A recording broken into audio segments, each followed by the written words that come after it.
Hey, this is Zora. Just putting on a little show from my blog talk radio show, theaurashow. Like and subscribe.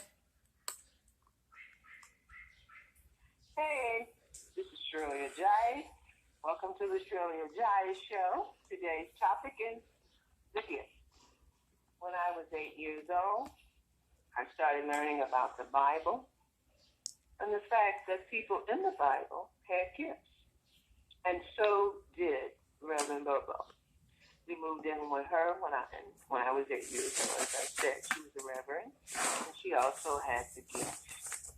She had a church, in fact, where she would read people, like on Sundays in the evening. And when I was a little girl, we would sit in the church, and I'd listen. She'd also do readings in her home. She owned a property. She had her own home, and she would read for them, either in the kitchen or the parlor or the basement, but mostly in the church. So, as growing up, that was what I wanted to do. I wanted to read for people. And she would not let me until I was out of college. When I graduated from college, then I was able to read for people. I might have read a couple of people before then, but she wasn't serious about it until after I graduated from college, even though I went to college to be, I don't know what I went to college to be, but I ended up being a teacher. And the professor that was my guidance counselor had a fit. One day I told him I wanted to go into education and be a teacher, and he just went off on me. He even invited me to his house and showed me, how nice things was in his house. And his wife cooked dinner, and, I ate there and I sat there. And he said, no, you should not be a teacher. You will starve most of your life. He said, they don't make enough money. Boy, was he right. I mean, I have suffered some being a teacher. I could have been anything else but that. But I wouldn't listen to him.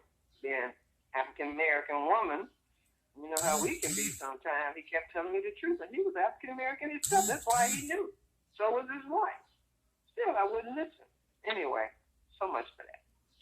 But anyway, with Reverend Bobo, things got very weird sometimes. But being a child, you didn't see that, But she made sure that she had her Bible and that she was reading scriptures from it when the person would sit down in front of her. Okay. Another thing I liked about her is she did not demand that you pay her. She asked for a donation, but she said it's up to the person.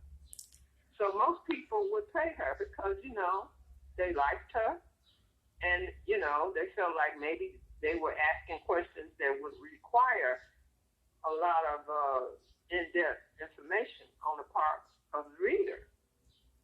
So sometimes when I'm at QUORA quota and they be asking me questions, some of them questions I think require payment.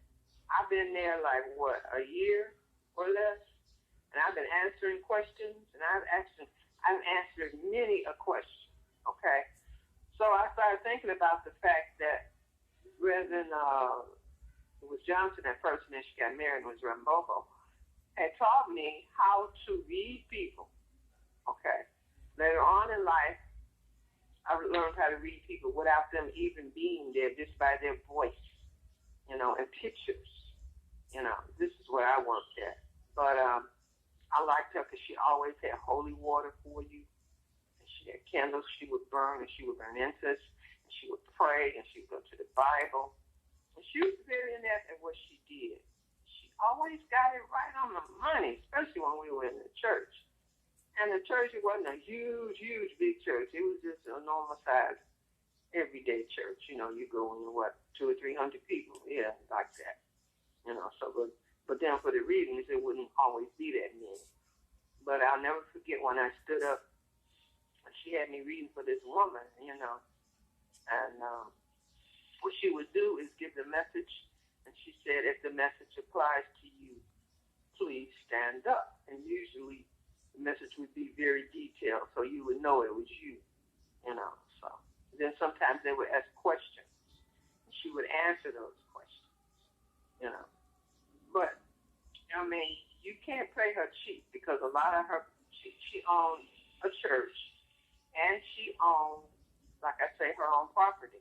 And then she had other businesses, and those businesses came from the fact that the people that she read for, you know, was working with her. So she would be like part owner of different things because she read for these people. But she taught me that the truth is very important, and everything, I'm sorry, everything was in Jesus' name. I'm not going against these other religions, like Allah and Buddha and all that other stuff. But I'm just saying, this is what I was taught when I was little, okay? Starting at age 8, you know, running around the church, running around her house, you know, whatever. Because I was a handful, okay? So my mom moved in with Lobo, and she had the 4 of us there. Anyway, Lobo took care of us until my mother finally got independent and on her own and able to move out into an apartment. So I'm not knocking psychics, but she was the only psychic that I loved, that I like. I just don't trust these other ones online. You know, I just don't trust them. You know, I'm not going against them, but I don't trust them. So I trust me. I do, because I know what I was taught, you know. And I'm in my 60s now. So that's, you know, like 50-something years or more of that. So I'm good at what I do. And one thing I can tell you, knowing this much about psychics, is even when you pay them, and this is true, some of them will only give you half of the information. Or they will leave out things that are probably important. Okay. So I used to watch the ones that were detectives, the detective psychics. I really liked them. They were good because they would help find people. They would have solve crimes.